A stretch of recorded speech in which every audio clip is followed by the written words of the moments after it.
yang namanya kotor dan bersih itu pasti selalu ada nih di dalam suatu profesi gitu kan.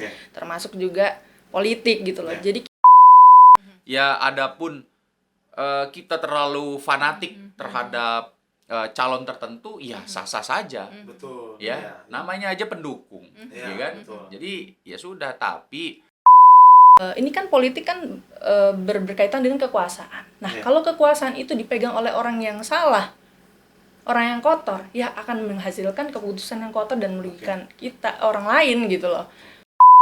ya kalau istilahnya Bro Ojak nanya gimana sih pribadinya Bro Randy untuk menilai bahwa dinasti politik itu baik atau tidak gitu. Iya. Ya kalau dari saya fine-fine aja sepanjang Padahal sebenarnya yang perpecahan atau isu perpecahan itu nggak ada Nggak sebenarnya ada. gitu. Jadi mereka tuh punya overthinking, trust issue. Johnny G. Plate atau Ahmad Saroni.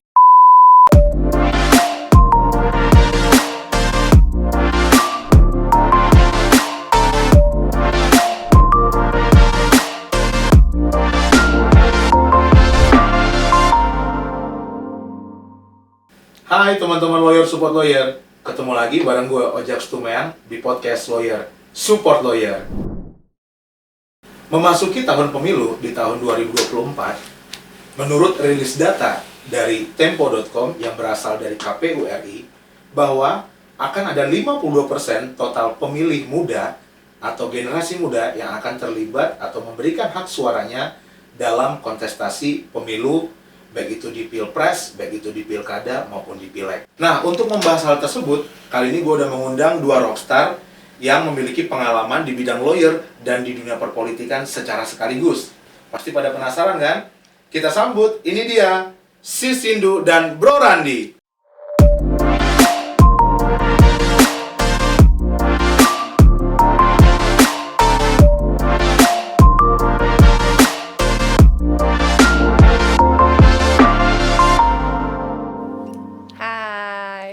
Ekspresi dong, masa? Halo. Hai. Gitu.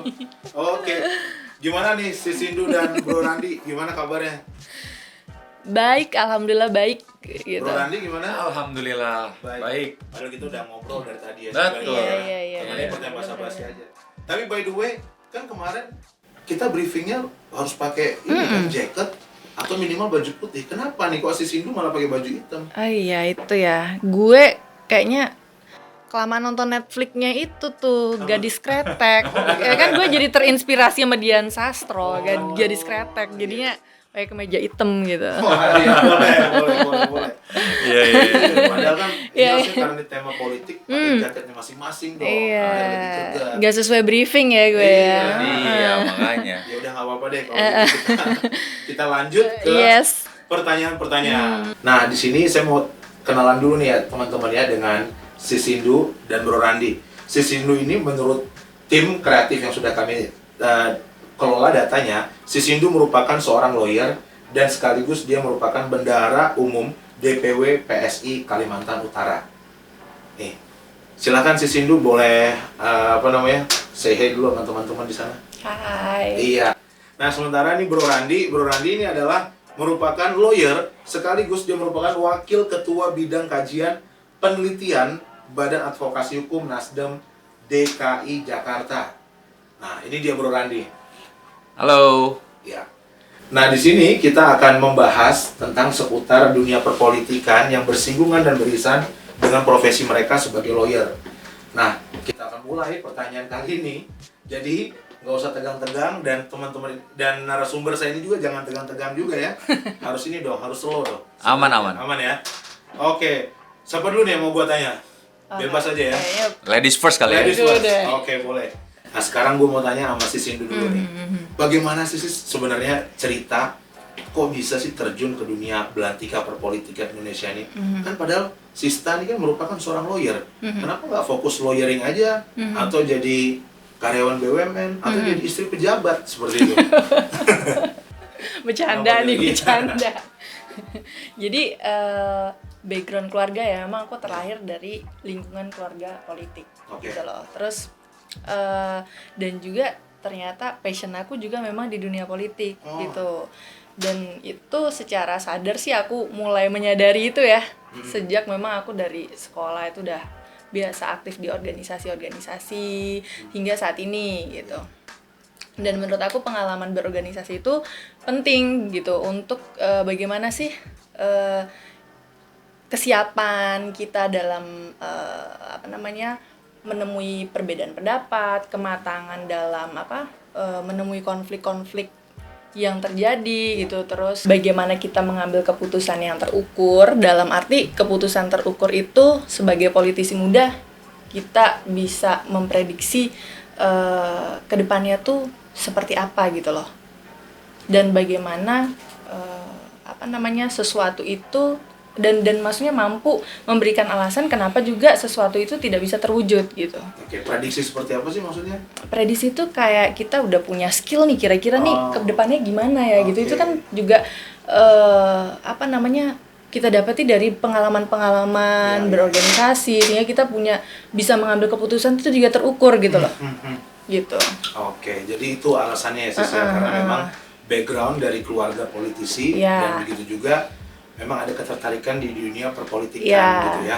Dan juga di orang-orang di sekitar aku menganggap Sindu itu cakap. Bukan, mampu untuk menjadi generasi penerus dari keluarga aku yang memang berpolitik ya dari dulunya gitu. Kalau boleh tahu siapa sih, penasaran nggak Bro Randi? Penasaran. Siapa nih ya? Boleh nggak di-spill ya nggak? Iya, orang-orang di sekitar lah pasti gitu. Orang di sekitar orang-orang di lingkungan sekitar gitu menganggap nih anak kayaknya mampu nih untuk menjadi generasi penerus dari keluarga untuk perpolitikan gitu. Nah, kebetulan itulah saat ini dipercaya menjadi bendara umum DPW PSI Kalimantan Utara gitu loh. Kemudian juga ya kalau menurut aku kenapa aku jadinya harus berkecimpung di partai politik, karena partai politik ini kan menjadi suatu bagian yang tak terpisahkan dalam sistem demokrasi negara kita gitu loh. Jadi partai politik itu salah satu fungsinya menjadi penting untuk menyalurkan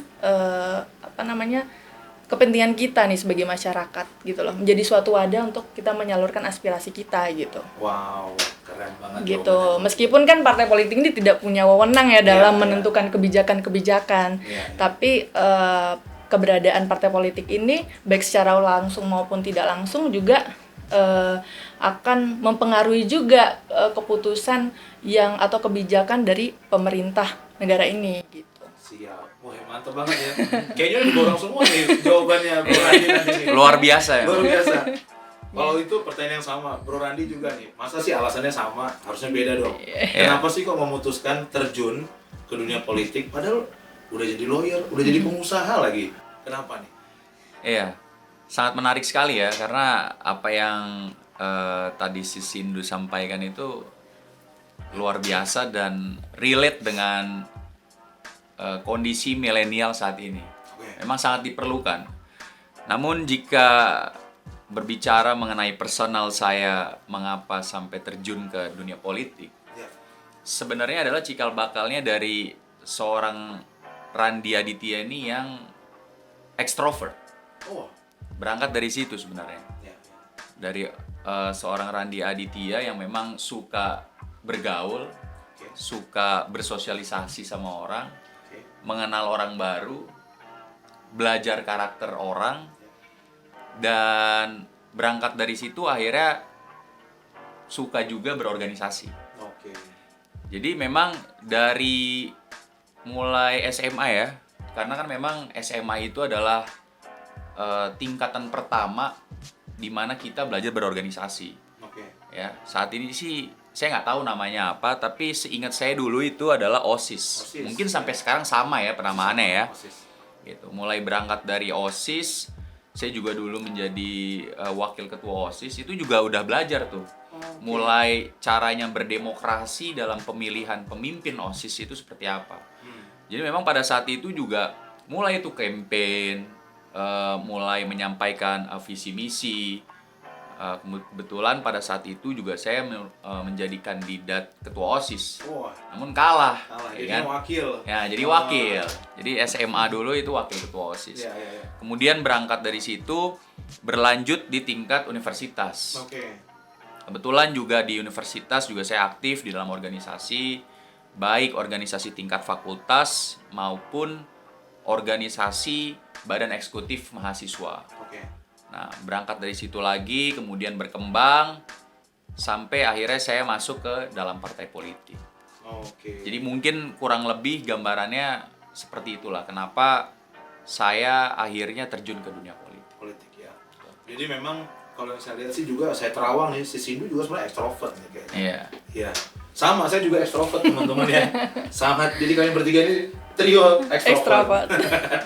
Nah, jadi kalau tadi saya lihat dari irisannya sebenarnya beririsan karena memang suka berorganisasi, berbaur dengan teman dan memiliki latar belakang tadi ada di dunia perpolitikan keluarganya dan Bro Randi juga memang dari pembawaannya sendiri tuh hobi berorganisasi bahkan dari level SMA ya gitu ya.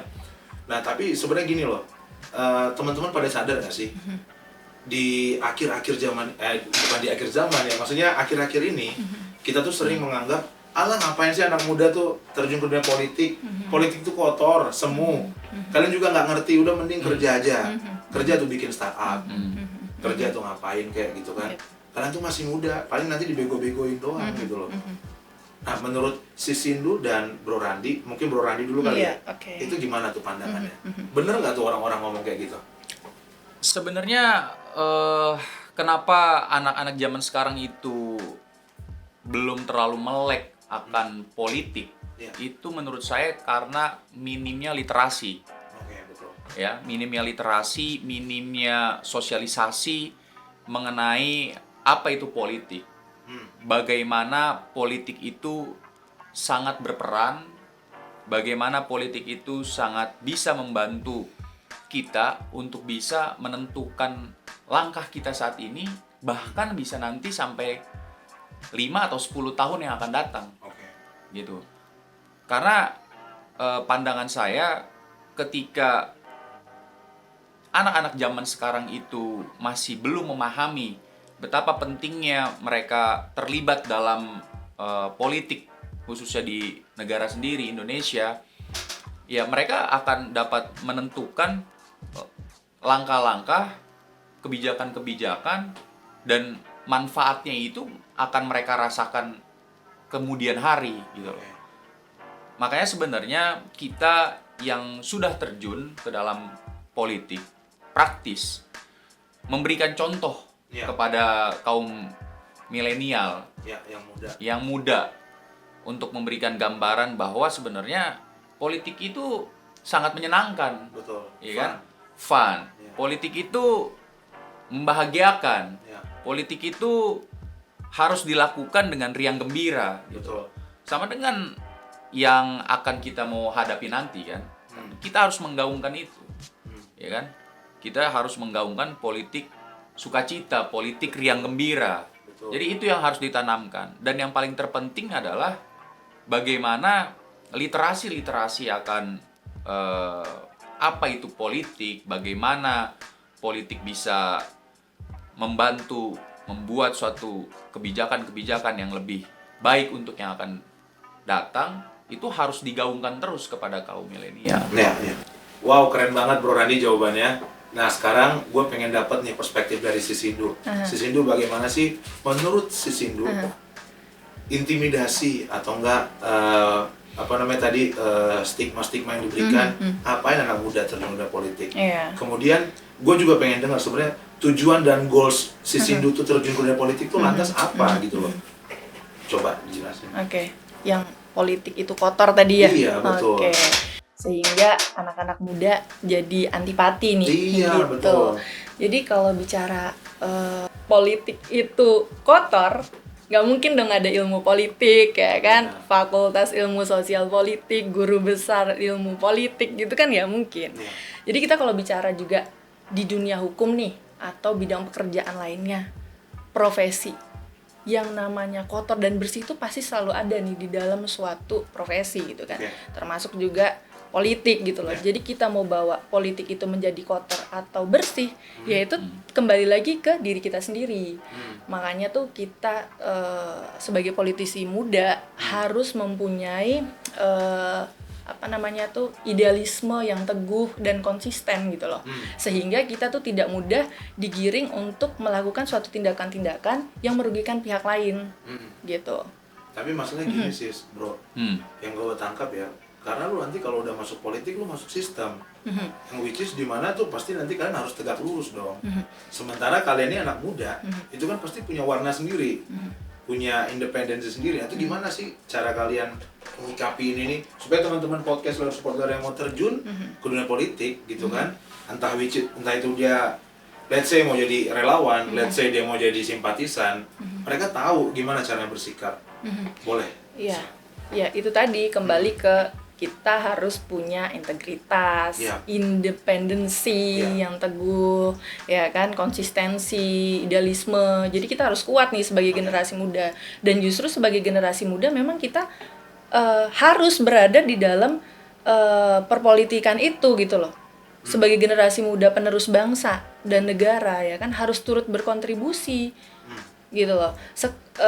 Sebagai anak muda yang cerdas, kemudian mampu gitu loh, cakap, kita harus ada di dalam sistem itu. Sekarang kalau sistem perpolitikan kita justru diisi dengan orang-orang yang tidak cerdas, tidak mempunyai kecakapan, tidak mampu, tidak punya integritas, kan akhirnya kan itu akan menghasilkan suatu kebijakan-kebijakan yang merugikan gitu loh. Jadi ini kan politik kan berkaitan dengan kekuasaan. Nah, kalau kekuasaan itu dipegang oleh orang yang salah, orang yang kotor, ya akan menghasilkan keputusan yang kotor dan merugikan kita, orang lain gitu loh. Menurut aku begitu gitu. Jadi untuk generasi muda jangan takut gitu loh untuk berada atau masuk di dalam dunia politik. Tapi tetap harus memiliki nilai-nilai yang teguh gitu loh terhadap integritas, idealisme. Kemudian harus konsisten dalam menjalankannya, kejujuran, tanggung jawab, seperti itu, supaya kita tidak mudah tergiring dengan hal-hal yang merugikan masyarakat luas atau orang lain gitu loh, meskipun di dalam suatu sistem gitu yang memang kita seringkali nih agak mungkin bisa diajak ke kotor, tapi di dalam untuk yang cara-cara kotor itu kan juga ada di setiap bidang profesi apapun gitu. Kalau Bro Randi gimana nih? Wow, ya sepakat ya sama apa yang tadi disampaikan oleh si Sindu, karena pada prinsipnya adalah kembali lagi seperti yang pertama saya sampaikan bahwa literasi mengenai politik itu sangat penting. Yang kedua adalah integritas, tanggung jawab, keyakinan, idealisme. Memang itu harus sangat dipegang sekali. Dan itu menjadi prinsip dasar yang sangat fundamental untuk anak-anak muda ini terjun ke dalam politik. Adapun misalnya dalam satu sistem politik itu memang sudah katakanlah ya kotor. Sekarang itulah tugasnya kaum milenial, tugasnya anak-anak muda yang mempunyai integritas, kapabilitas, idealisme untuk masuk terjun. Ketika banyak semua anak-anak muda, anak-anak cerdas Indonesia yang terjun masuk ke dalam dunia politik dengan idealisme mereka yang baik, konsistensi mereka yang baik, hal-hal yang kotor-kotor tadi itu dengan sendirinya akan tereliminalisir. Gitu loh. Jadi makanya kenapa kita sebagai politisi muda juga ini sangat menggaungkan sekali gitu loh untuk terus selalu mengajak ayo kaum milenial untuk terjun ke dalam aktif di politik gitu loh. Karena peran mereka ini yang rata-rata mereka punya idealisme tersendiri ini sangat berperan sekali gitu loh. Anggapannya ya kalau misalnya di dalam sistem itu sudah banyak, yang masuk ke dalam dunia politik itu lebih banyak lagi, itu kan akan ya bisa meruntuhkan lah istilahnya. Betul. Pandangan-pandangan dan citra-citra negatif itu citra-citra negatif atas politik kotor gitu loh. Iya. Paling itu sih. Iya, Wow, betul. keren. Dan generasi muda Ya. itu memang harus ada di situ, memang tujuannya untuk kita melakukan pembaharuan. Pembaharuan, betul. Melakukan perubahan yang signifikan, Betul. yang stigma-stigma yang dianggap kotor oleh berbagai kalangan, entah kotornya ini versi mereka seperti apa ya, Iya, Betul. ya kan, tetapi kan itu kan tidak sedikit yang mengatakan seperti itu, politik itu kotor. Jadi kita justru harus membuktikan sebagai generasi muda yang punya integritas Iya, di iya. situ untuk membuat suatu pembaharuan tadi gitu Betul. loh, membuat menjadi lebih baik ke depannya. Betul. Gitu. Nah sekarang kalau anak-anak muda nggak ada di situ, yang punya integritas kan akhirnya dikuasai oleh orang-orang yang tidak punya Iya, benar. kemampuan di situ gitu loh, tidak Betul. punya integritas di situ. Artinya kalau yang gue tangkap nih ya, Mhm. kalau kita mau ngubah sesuatu, ya kita harus into ke situ. Betul. Yes. Nggak bisa cuma sekedar, oh politik itu kotor, kotor Iya. benar. Betul. Kalau kita masuk, pasti lama-lama kata Bro Randi tadi itu akan berubah Berubah. juga. Iya. Gitu. Betul. Karena anak muda ini kan kita punya harapan. Mhm. Betul. Kalau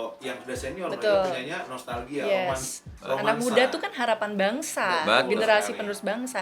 Dan kita harus ingat juga Soekarno Hatta itu waktu memproklamirkan kemerdekaan tuh usianya di bawah 45 tahun loh. Wow. Jadi memang kita nih sebagai generasi muda memang peran kita sebagai penggerak gitu loh untuk kemajuan bangsa dan negara ini gitu. Setuju gua. Gitu. Wow, teman-teman podcast Lawyer Sobat Lawyer.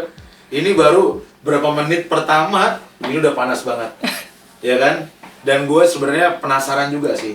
Kan ini Bro Randi dan si Sindu ini kan sudah ambil bagian dalam kancah perpolitikan. Nah, pertanyaan gue simple aja. Kenapa sih si Sindu pilih PSI? Oke. Iya. Jadi ini personal ya, berarti Iya, kan betul. sifatnya personal Iya, gitu. personal. Jadi sebagai anak muda ya kan, kalau menurut saya di Partai Solidaritas Indonesia ini memberikan ruang gitu loh. Oke. Memberikan ruang untuk anak-anak muda ikut berkontribusi, berkecimpung di dalam perpolitikan di negara ini gitu loh. Oke. Ya sebagai politisi muda tentu tantangan-tantangan di dalam politik itu kan cukup besar ya. Iya, iya. Nah, di dalam mungkin parpol lain nih yang pragmatis ya, pragmatisme politik gitu loh. Ada beberapa parpol yang dia mungkin lebih cenderung memilih orang-orang yang udah populer, berpengalaman begitu. Nah, di PSI ini peran anak muda itu bukan menjadi isapan jempol lagi nih kayak yang cerita-cerita anak muda tuh harus anak muda nih harus ada di suatu kepemimpinan gitu loh. Yeah, yeah. Nah di PS ini memang diakomodir untuk ke situ gitu loh. Jadi bukan isapan jempol lagi, bener-bener kita yang muda tuh memang diberi ruang di situ untuk turut serta aktif berkontribusi di dalamnya gitu loh. Jadi anak muda tuh nggak dipandang sebelah mata gitu loh, Iya. nggak disebandang sebelah mata gitu. Artinya PS ini partai anak muda. Yes gitu ya. gitu loh. Jadi dengan cara berpolitik yang santuy dan santun, riang gembira gitu. Mantap banget. Sekarang aku mau penasaran ya, pengen dengar alasan kenapa sih Bro Randi memilih Nasdem sebagai wadah untuk menapak tilas belantara dunia perpolitikan. Wow, ini menarik sekali ya karena menurut saya sendiri Nasdem itu juga kurang lebih sama sebenarnya seperti yang si Sindu sampaikan ya. Oh sama. PSI karena di Nasdem sendiri saya melihat bahwa banyak juga anak-anak muda yang memang diberikan ruang Iya. untuk memang bisa memimpin.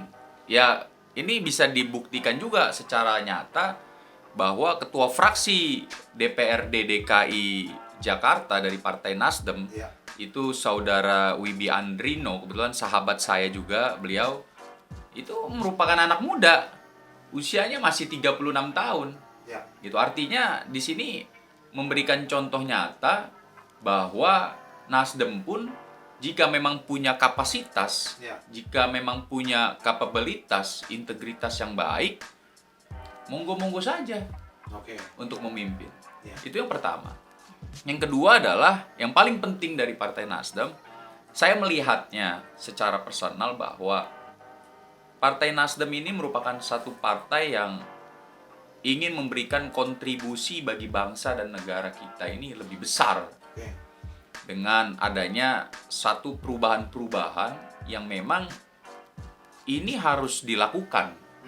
Mengapa demikian? Karena tanpa perubahan kita sebagai orang pribadi saja nggak akan jadi lebih baik juga. Artinya bukan kondisi yang saat ini tidak baik, Ya. tapi kan melakukan perbaikan-perbaikan selalu itu justru akan lebih baik kembali, ya kan? Jadi saya melihat itu perjuangannya itu yang sesuai dengan ideologi saya juga. Makanya kenapa saya memilih Partai Nasdem untuk saya pribadi berkarir di dunia politik. Baik. Ya. Baik. Betul sekali, dan sama dengan yang disampaikan Bro Randi juga. Itu yang terbukti generasi muda itu diberi ruang seluas-luasnya gitu loh. Kalau memang dia punya kapabilitas di situ dan memang mau meluangkan waktunya nih, tenaga dan pikiran untuk berkecimpung di situ gitu loh. Karena kan kalau kita bicara orang cerdas ya, di Indonesia ini nggak kekurangan orang cerdas. Tuh. Nggak kekurangan, tapi yang juga mau meluangkan tenaga, waktu dan pikirannya untuk negara dan bangsa ini gitu loh. Nah sekarang kalau di PSI kan kita bisa lihat sendiri pemimpinnya juga muda ini, kebetulan Bro Kaesang ya, kemudian sebelumnya lagi Bro Giring dan masih banyak anak-anak muda yang memang di situ tuh diberi ruang gitu loh. Dan saya sendiri mungkin sebagai bendara umum DPP PSI Kalimantan Utara juga diberi ruang gitu loh. Jadi saya sebenarnya muda atau enggak sih? Kelihatan sih muda ya. Coba nih teman-teman kok komen di kolom komentar Mas usianya segitu muda apa enggak gitu ya. Nanti yang benar dapat giveaway deh. Oke, jadi kalau aku boleh nangkap ya, sebenarnya teman-teman juga apapun partainya, masuk aja, join aja, tapi harus punya niatan yang tulus ya. Untuk membangun politik tuh supaya lebih bagus lagi dan dapat diterima oleh masyarakat. Jangan kita ngomongin politik tabu, ngomongin politik nggak bagus gitu kan, kotor gitu kan. Sepanjang anak muda itu punya niat yang baik ya kan, untuk ke situ, why not gitu. Betul. Tapi tahu nggak sis, dan Bro Randi, menjelang tahun 2024 ini kan, ini pasti akan ramai nih nanti nih. Lempar isu sana, lempar isu sini kan. Nah, kalau si Sindu dan Bro Randi ini pernah punya pengalaman nggak sih? Karena nanti tuh ributnya tuh sampai di level WA atau WA group gitu kan. Nah, menurut si Sindu dan Bro Randi, bagaimana sih tips dan trik teman-teman ini supaya gimana ya, minimal tuh meminimalisir lah. Maksudnya ya ini kan politik ya, kalau dia mau mengungkapkan preferensi dia atau enggak dukungan dia, either itu ke partai atau enggak ke sosok, ya sebenarnya nggak ada masalah gitu kan. Ya perbedaan itu pun nggak ada masalah gitu. Nah gimana sih tips dan trik, mungkin teman-teman lawyer support lawyer kan ya benar juga sih, apa aku live aja ya bla bla bla ya gitu. Nah, relate nih kayaknya. Relate nih kayaknya. Relate nah politik ya gitu. Coba siapa dulu nih yang mau jawab? Kayaknya Bro Randi nih. Kayaknya Bro Randi. Ya memang ini selalu jadi jadi isu yang sangat krusial sekali ya, yang kalau saya lihat dari setiap masuk ke dalam kontestasi pemilihan presiden, bahwa banyak gitu loh ya perpecahan pihak-pihak yang kubu A, kubu B, kubu C. Tapi beginilah, kita juga banyak belajar lah ya dari pemilihan-pemilihan presiden sebelumnya gitu loh. Artinya yang digaungkan saat ini adalah pemilu yang riang gembira. Betul. Pemilu yang fun, pemilihan yang memang benar-benar tanpa harus adanya perpecahan, ya kan? Karena gini, pada prinsipnya adalah dalam dunia politik itu perbedaan adalah suatu hal yang wajar. Betul. Ya, tapi tinggal tergantung bagaimana kita menyikapinya. Yang paling penting adalah berita-berita yang memang faktanya tidak sesuai atau hoax. Nah, itu yang memang harus diperhatikan, dan kita sebagai generasi muda, sebagai politisi muda harus lebih bijak lah dalam mengelola informasi-informasi yang kita terima. Karena bagaimanapun itu adalah sangat penting menurut saya. Jangan sampai masyarakat luas ini menerima informasi yang tidak benar. Karena apalagi di zaman digital media saat ini ya, informasi itu sangat mudah sekali. Jadi berlalu lalang. Jadi artinya ya lebih bijak lagi lah, lebih memahami lagi, lebih menganalisa lagi. Ini kan kita punya nalar, ya kan? Kita punya logika, kita bisa berpikir, kita bisa mencari tahu dulu nih. Jangan dapat satu informasi, langsung menyebarkan saja. Padahal sebenarnya informasi itu tidak benar. Itu tuh gadgetmu, harimaumu. Iya, itu dia. Benar-benar. Nah, selain itu, mengenai perbedaan-perbedaan seperti yang tadi saya sampaikan, itu adalah hal yang biasa, hal yang wajar. Dinamika itu pasti selalu ada, tinggal bagaimana kita menyikapinya kembali. Ya, adapun kita terlalu fanatik terhadap calon tertentu, ya sah-sah saja. Betul. Ya, namanya aja pendukung, Iya, ya kan? betul. Jadi ya sudah, tapi yang paling terpenting adalah tidak menjelek-jelekan Iya. dan menjatuhkan pasangan lain. Itu aja pesan dari saya. Sepanjang memang apa yang disampaikan mengenai visi misi, gagasan-gagasan dari calon presiden, menurut saya sah-sah saja. Sah-sah aja. Ya. Yang penting itu. Satu, jangan menyebarkan berita yang hoax, ya kan? Yang kedua adalah tidak menjelekkan Iya. satu sama lain gitu loh. Itu menurut saya triknya sih itu aja. Jadi jangan terlalu baper juga. Karena politik ini nggak boleh baper. No Gitu. baper-baper. No baper-baper gitu loh. Siap. Ya. Iya. Paling itu sih. Si Sindu gimana nih? Iya, sama sih dengan Bro Randi ya. Ya namanya kita ini sistem demokrasi. Pasti ada pilihan-pilihan, kan nggak mungkin satu aja nih, namanya juga demokrasi. Dan pilihan-pilihan yang berbeda itu menurut aku wajar banget gitu loh. Justru jadi lucu kalau nggak beda gitu. Betul. Pasti kan kita punya pendukung yang ini, pendukung ini gitu. Tapi perbedaan itu kan adalah sesuatu hal yang memang pasti kan. Nah, cuman bagaimana kita menghadapi atau menghadapi perbedaan itu gitu loh. Ya namanya demokrasi ini kan justru semakin ramai semakin bagus. Berarti kita sadar nih gitu loh kan. Kita lagi menghadapi pesta demokrasi gitu. Ya itu tadi no baper-baperan aja gitu kan. Meskipun kita mendukung atau fanatik dengan yang kita dukung, tapi jangan sampai kita itu menyerangnya itu secara personal, apalagi dengan kekerasan atau dengan kata-kata yang tidak pantas untuk dikeluarkan kepada pendukung lainnya. Jadi berpolitik itu dengan santuy, dengan santun, dengan riang gembira gitu loh. Boleh sah kita dihadapi dengan perbedaan-perbedaan itu, tapi kita tetap saling menjaga silaturahmi kita tetap bagus gitu loh. Iya betul. Saya dan Sindu aja nih pilihannya berbeda sudah otomatis kan. Tapi saya sama Sindu fine-fine saja. Fine aja. Baik-baik gitu. saja, hubungan kita baik-baik saja karena kita dewasa dalam berpolitik. Yes. Dan itu tadi yang berpengalaman. Itu tadi kenapa aku bilang pengalaman di organisasi itu juga menjadi peranan penting ya, karena itu kan berkaitan juga dengan kesiapan kita menghadapi konflik-konflik perbedaan pendapat, kematangan kita, itu tadi yang maksud aku, sehingga kita pada saat menghadapi dinamika eksternal partai politik pun udah siap nih menghadapinya dengan bijak gitu loh. Gitu.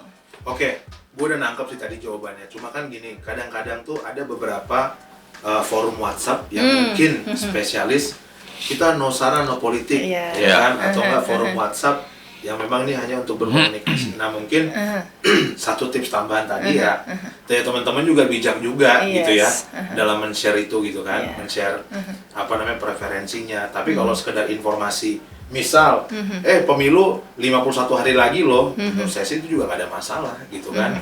Pemaparan visi dan misi paslon-paslon yang lain seperti itu. Sepanjang tadi tidak menjatuhkan dan tidak menyerang. Jelek-jelekan, betul. Iya, dan menurut aku namanya suatu grup ya. Grup ini kan isinya nih berbagai macam kalangan. Jadi kalaupun di situ tuh ada yang mau mengutarakan pendapat apapun, menurut aku sah-sah aja. Kalau nggak suka ya kita skip aja gitu loh.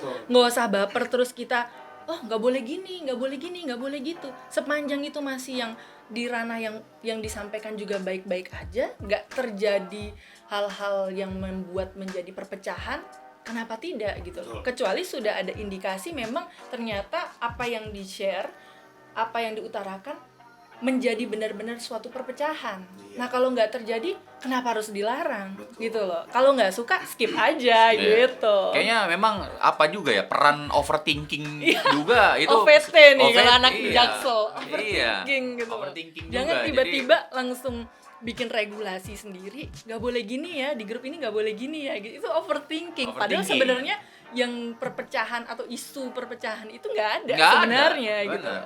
Jadi mereka tuh punya overthinking, trust issue. Iya, Iya, betul. gitu. Jaksel banget. Iya, Mana? anak Jaksel sih kadang-kadang overthinking. Ntar kalau misalnya Ntar begini, ntar begini. begini, ntar kalau berbeda kita sama-sama profesi lawyer nih Terancam, terancam. terpecah, Ntar kita ada ya kan? kerjaan kita nggak saling Nggak, ajak. iya. Padahal nggak gitu. Nggak gitu, Nggak betul. gitu gitu Kita loh. kan orang Loh, kan aku sama dia malah partneran bisnis nih. Iya. Gitu loh. Padahal beda kan Itu kita dia. di secara pandangan politik gitu loh. iya.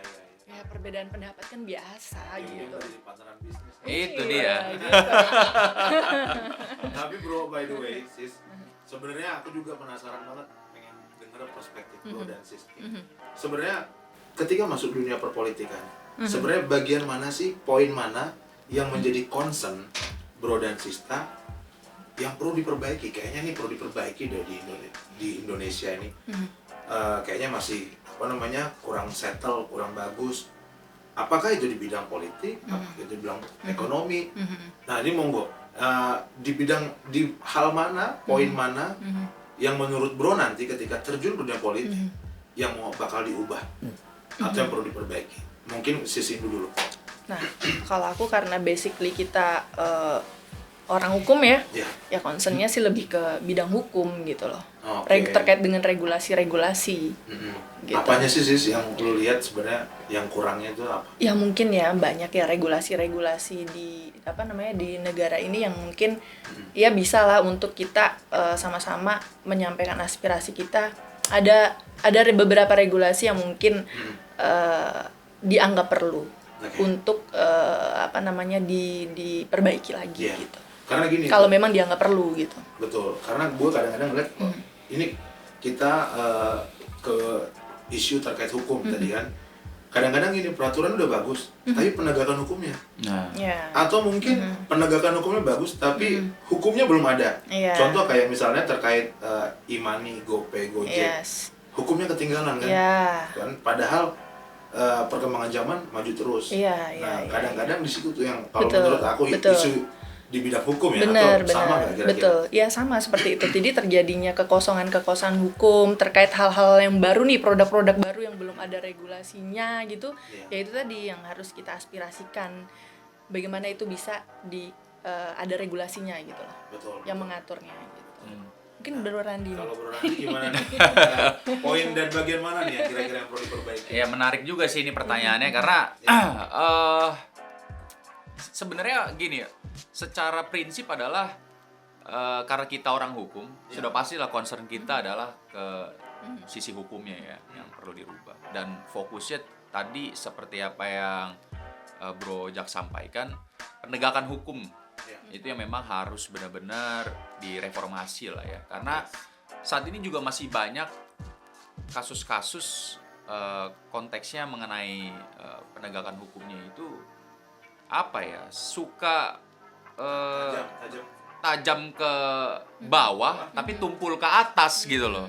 Nah ini kan yang perlu sangat diperhatikan sekali dan kita mungkin nggak perlu saya jelaskan secara spesifik kasusnya apa, tapi kita sudah bisa lah banyak membaca berita-berita yang istilahnya hanya kasusnya remeh-temeh aja tapi hukumannya berat.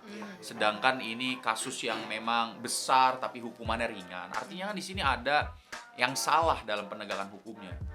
Gitu. Itu concern saya sih. Nah, kemudian concern saya yang lain adalah karena kebetulan saya juga merupakan caleg dari Partai Nasdem.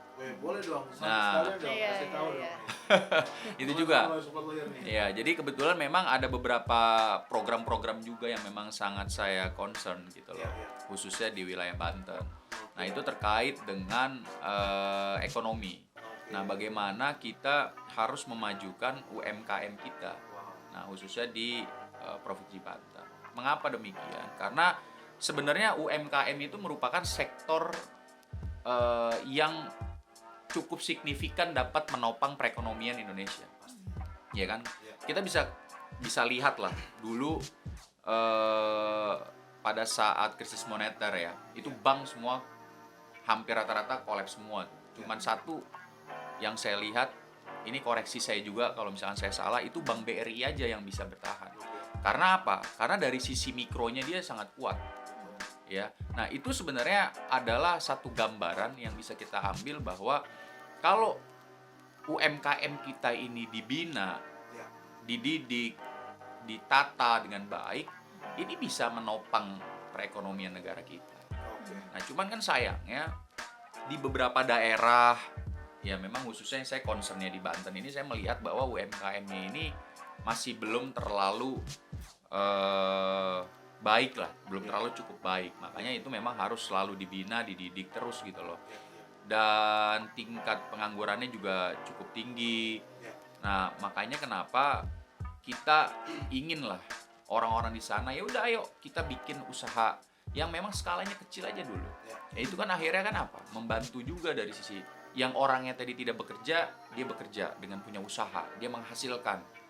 Dengan menghasilkan dia bisa juga akhirnya ada tukar menukar, jual beli apa, bisa berproduktif lah. Nah, dari situ kan akhirnya ekonomi bergerak. Betul. Nah, kan itu. Nah, UMKM itu juga menurut saya itu sangat fundamental sekali untuk harus diperbaiki. Betul. Ini gue nangkep nih, artinya kalau dari Bro Randi dia split hukum dan ekonomi dari UMKM. Tapi kalau khusus UMKM bro ya, kalau gue lihat sih memang concernnya di UMKM itu perlu di backup dengan regulasi yang baik juga. Karena kesulitan problematika UMKM itu adalah mereka ini sangat tidak bankable. Dia itu sangat susah disentuh untuk diberikan biaya pembiayaan.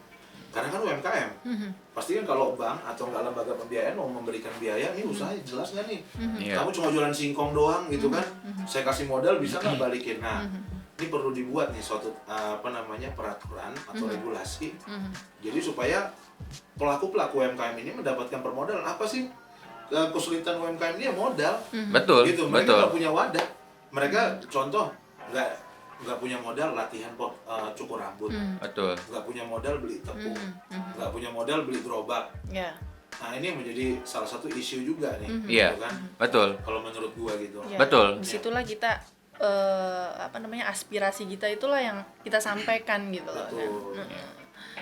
Nah, gimana bro? Ya sebenarnya untuk masalah pembiayaan juga zaman sekarang dengan adanya kemajuan ini ya, teknologi yang ada, itu udah banyak juga nih sekarang pembiayaan yang non bank yang dia bisa bantu untuk membantu UMKM lah masalah pembiayaan. Sudah ada.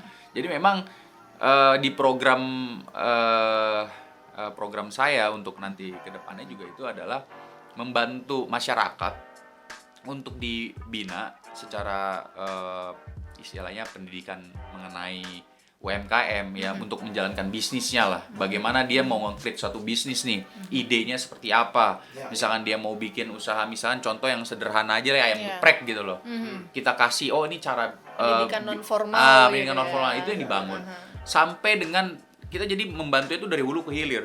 Dari mulai bagaimana dia membuat suatu bisnis sampai dengan nanti kalaupun dia nggak ada modal, kita coba bantu permodalannya gitu loh. Karena banyak juga sekarang mitra-mitra yang memang mau nih membantu masyarakat yang memang dia mau berusaha nih dari sisi. Jadi memang kan namanya kita kalau lulus di suatu universitas tuh kan banyak ya lulusannya ya. Terus kalau mereka berpikirnya semua melamar kerja di suatu perusahaan, kan perusahaan penuh gitu loh. Jadi kita harus menciptakan usaha sendiri gitu loh untuk kemajuan ekonomi. Jadi bagaimana generasi muda itu juga mampu menciptakan usaha atau bisnis sendiri gitu loh. Betul. Untuk itu setuju kemajuan ekonomi bangsa. Betul, gitu setuju. Ya lewat UMKM tadi Betul. salah satunya. Karena memang yang saya lihat itu mindset kita tuh kadang udah terdoktrin gitu ya. Lu sekolah ya kan, dari SD, SMP, SMA keluar ya udah lu harus kerja gitu. Ya, lu ngelamar deh jadi gitu. Jadi PNS deh atau apa gitu ya kan, pegawai iya. bank atau apa gitu kan. Yang bawa lamaran-lamaran Nah, gitu ya. itu. Sementara kan di suatu perusahaan kan pasti terbatas. Betul. Gitu loh. Nah kalau dalam 1 tahun aja universitas seluruh Indonesia nih menghasilkan lulusan berapa banyak ya kan? Iya, iya. Ya nggak mau, ya itu akan sulit diakomodir semuanya gitu. Jadi memang kita harus kreatif gitu loh untuk menciptakan usaha sendiri. Betul. Gitu. Oke, gua nangkep nih jawaban-jawabannya sangat inilah jawaban kayak gini tuh menurut gua itu hanya akan keluar tuh dari anak-anak muda Ya. karena dia punya pemikiran yang forward thinking, Yes. yang pemikiran ke depan gitu Ya. loh. Bukan yang sekedar pemikiran yang udahlah yang kemarin-kemarin aja jalan. Tapi kalau muda tuh inovatif. Inovatif, kreatif gitu. Dan itu memang harus akomodir tuh. Akomodir gitu. Baik. Tadi kita udah bahas UMKM, kita udah bahas hal-hal yang perlu diperbaiki. Sekarang gue pengen nanya nih, isu atau current issue di Indonesia yang lagi hangat-hangatnya dibicarakan. Dimana menurut gue sebenarnya mau di belahan negara di Amerika, Kanada, di Malaysia, itu juga sudah terjadi, gitu loh. Itu adalah yang dinamakan isu terkait dinasti politik. Dimana di beberapa negara, bahkan di Indonesia pun sebenarnya nggak ada masalah juga, dan tidak ada peraturan sampai dengan sekarang yang melarang dinasti politik itu terjadi, gitu kan? Ya namanya misal contoh dia jadi gubernur, papanya, istrinya jadi wakil ketua DPR atau apapun, let's say di bidang pemerintahan yang nggak ada masalah. Nah tapi kenapa nih menjadi isu yang sangat concern dan menurut saya seolah-olah nih ya dilabel jelek. Kalian dinasti politik jelek gitu kan. Nah, menurut teman-teman seperti apa nih? Mungkin Bro Randi dulu deh. Ya, gimana?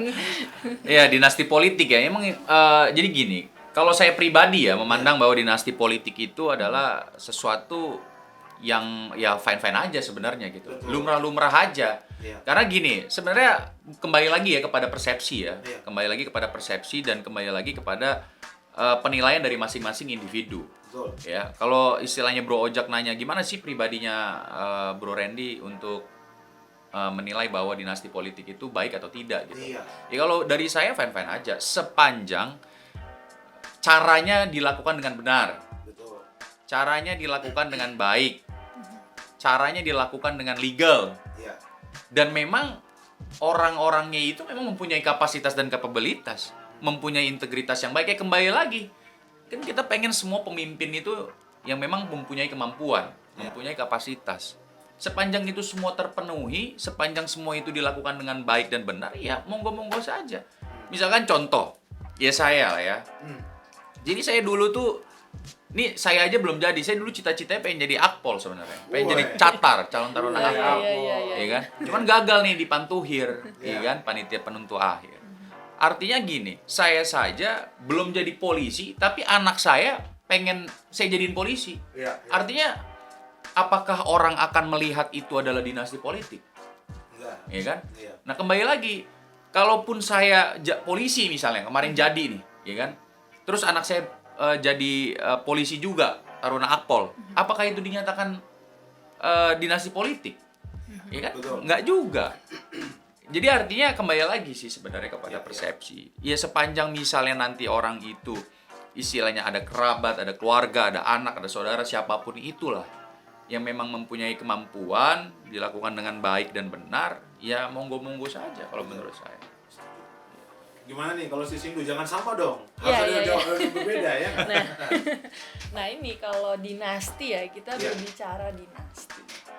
Dinasti itu kan erat kaitannya dengan diturunkan. Iya. Nah, kalau pada zaman kemerdekaan, zaman kerajaan ya, dinasti ini kan misalnya papahnya raja, anaknya yang harus jadi raja, anak laki-lakinya yang harus jadi raja.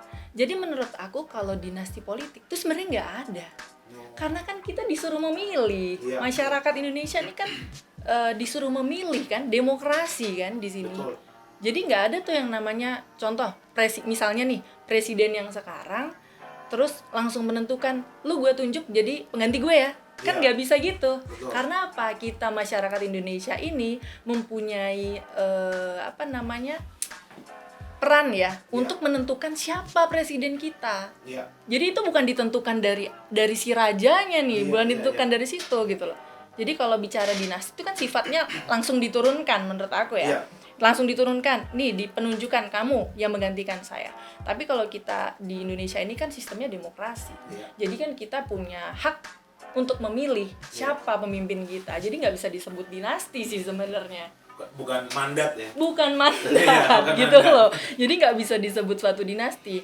Tetapi nih kalau misalnya ya pada suatu lingkungan keluarga itu mempengaruhi passion kita, sama seperti aku salah satunya di lingkungan keluarga aku ini juga dari aku lahir memang sudah berkecimpung di dunia politik.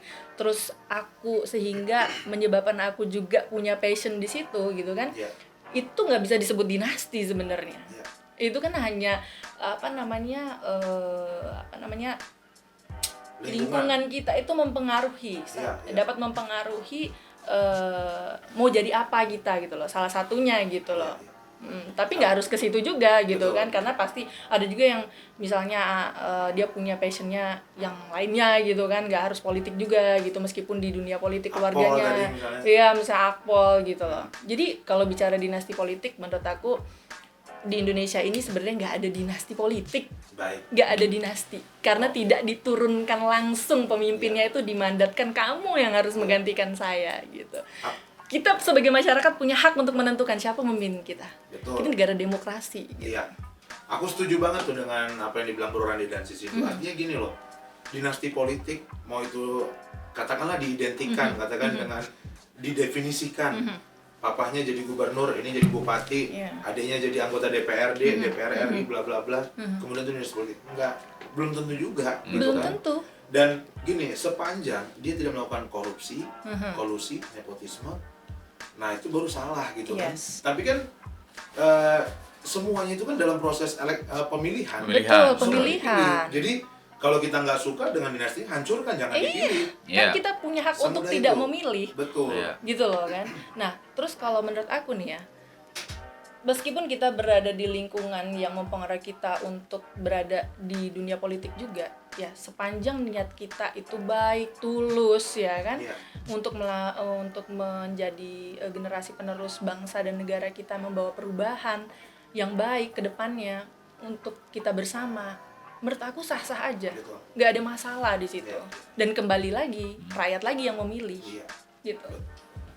Wow, kita sudah sampai nih di pertanyaan pamungkas, teman-teman. Saya pengen bertanya, ini masing-masing buat si Sindu dan Bro Randi ya.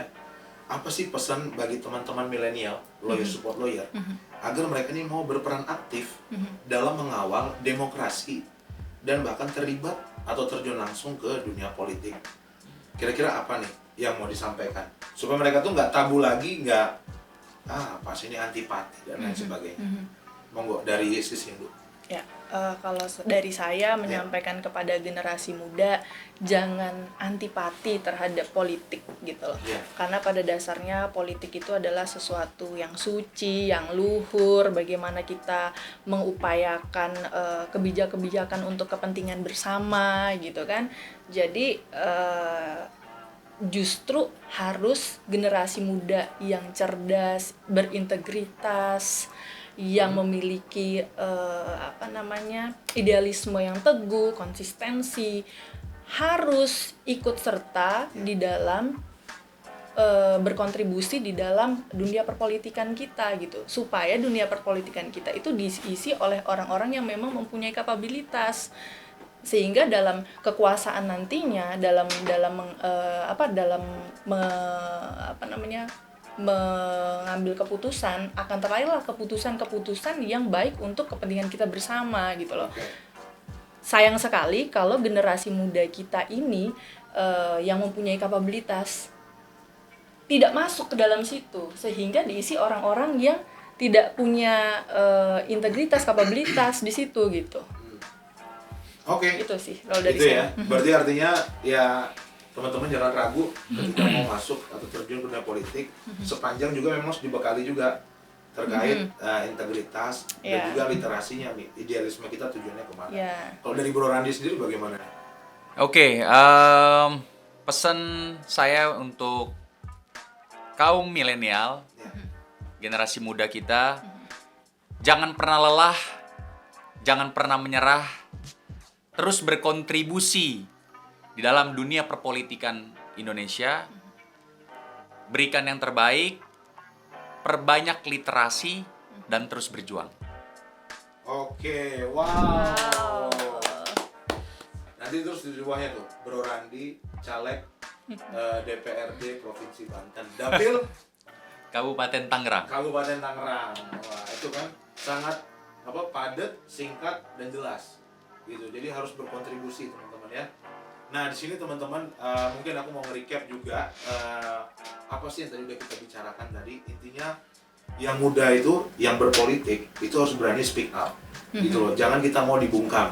Jangan mau kita karena nih dia lebih senior, karena kita anak muda, ya udahlah kalian ikutin aja gitu kan. Yes. Nggak usah sok-sokan pengen buat arus, pengen buat warna, pengen buat terobosan, nggak perlu gitu kan. Nah, itu kita nggak bisa, karena kita muda, kita punya inovasi dan punya harapan tadi gitu ya. Dan juga nih teman-teman, sebenarnya ini intermezzo sedikit ya. Sebenarnya gue sebagai host dan si Sindu dan Bro Randi ini, gimana sih caranya gue ketemuan sama mereka? Sebenarnya kemarin saya kan bingung nih nyari narasumber untuk bahas politik, habis itu anak muda gitu kan. Akhirnya saya searching di Google. Ketika saya searching di Google, ternyata dua nama ini yang paling muncul di atas gitu ya. Padahal itu mah hoax. Bisa aja. Bisa aja. Karena kalau politikus termuda yang kemudian lawyer itu pasti nggak ada di Google. Cari aja deh. Tapi teman-teman yang benar adalah ini bukan hoax ya. Nah, kita ini tergabung sebenarnya kenal di satu pendidikan yang namanya Pendidikan Ikatan Kurator dan Pengurus Indonesia. Angkatan berapa kita? 13. Angkatan 13. Sepertiga ya. Iya, Sepertiga. Sebenarnya kita bukan kita bertiga doang loh. Ada lagi satu orang di sini. Iya. Oh iya, betul. Mau kita panggil nggak? Panggil Panggil dong, biar rame. Ayo, Biar ayo seru. masuk dong, Kawan ini kita. dong. Nah, ini Bro Andre Iya, namanya. iya. Iya. Iya, pengurus dan kurator ya. Pengurus dan kurator, dia ranger hijau juga teman-teman. Oke teman-teman, kita udah sampai di sesi yang paling ditunggu-tunggu. Ini namanya sesi Quick Question. Oke, di sesi Quick Question ini gue bakal ngasih pertanyaan cepat buat narasumber kita. Pertama, nanti gue akan tanya secara bergantian ya, dan dijawab secara cepat. Nggak boleh mikir, kalau perlu hanya 1 atau 2 detik. Oke. Siap, ready? Siap. Iya. Merasa terintimidasi loh gue. Pertanyaan pertama untuk Bro Randi. Oke. Politik atau hukum? Hukum. Wah, hukum ya. Sekarang sisi Sindu, lawyer atau politikus? Lawyer. Lawyer ya? Bah, tadi katanya mau politikus. Kenapa kok jadi lawyer nih? Kenapa? Itu harus dijawab. Iya dong. Kan gua hostnya, jadi gua sama. Wow. Bahaya How nih. come? Iya kan? Ya, karena memang basically gue adalah lawyer gitu loh. Sejatinya gue adalah lawyer gitu, yang berkecimpung di dunia politik. Betul. Gitu. Kan banyak juga politician, lawyer juga banyak, Yes. ya kan? Gitu. Setuju, nggak apa-apa. Lu ngasih pilihan-pilihan yang agak berat sih, bro. Itu dia makanya. Sekarang Randi siap? Siap. Nih. Johnny G. Plate atau Ahmad Saroni? Johnny Klepate. Johnny G. Plate ya? Iya. Wow. Jawabannya agak ini nih, Johnny G. Agak-agak gugup. Karena sih setahu gue ya, Iya. beliau tuh satu kampung, orang dari timur juga. Oh gitu. Oh, Iya. dari mana? Dari ND, Bro. Oh, dari ND. Iya. Wow. Setahu gue tuh beliau orang sana juga. Iya, Makanya iya. milihnya Johnny G. Plate. Oh, siap, Oke. mantap. Sekarang kalau Sista, Bro Giring atau Sis Grace? Waduh. Wah, 1, 2 detik Giring. ada lewat nih. Kan? Giring, Bro Giring. Yes. Nah, kenapa nih Bro Giring nih? Satu daerah kah juga? Ya, karena gue anak band juga gitu. Oh, anak band juga ya? Anak band juga gue. Vokalis nih ternyata. Iya. Gokil. Cuman belum pernah denger nyanyinya dia nih. Iya. Nah, itu. Ada, mau kita tunjukin videonya?